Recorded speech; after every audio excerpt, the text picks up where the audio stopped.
জয়গুরু পরম প্রেমময় শ্রী শ্রী ঠাকুর অনুকূল চন্দ্রের অমীয় বাণী। আজকের বিষয়, মানুষ কিভাবে দেবতুল্য হয়ে উঠতে পারে।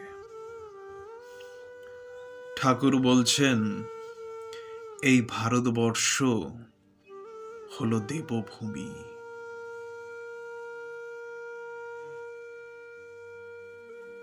আমাদের এই ভারতবর্ষ হলো দেবভূমি। এই ভারতবর্ষ দেবলোক হয়ে উঠতে পারে যদি তোমরা আচার্যচারে চলো।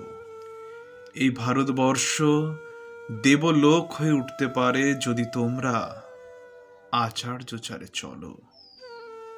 বৈশিষ্ট্যপালী আপুরয়মান পুরুষোত্তমের অনুবর্তন, বর্ণাশ্রম, দশবিধ সংস্কার, নিত্য পঞ্চ মহাযজ্ঞ, আদর্শ বিবাহ, অনুলোম অসবর্ণ বিবাহ, আদর্শ শিক্ষা, দৈনন্দিন জীবনে যজন, যাজন, অধ্যয়ন, অধ্যাপনা, দান, প্রতিগ্রহ, পারিপার্শ্বিকের সেবা, সদাচারে চলন, ব্রত ও তীর্থের অনুসেবন, এই সবগুলি হল আর্যাচারের অঙ্গীভূত।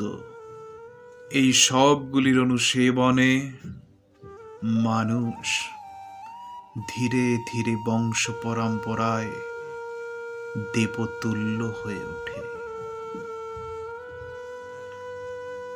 জয়গুরু, বন্দে পুরুষোত্তম।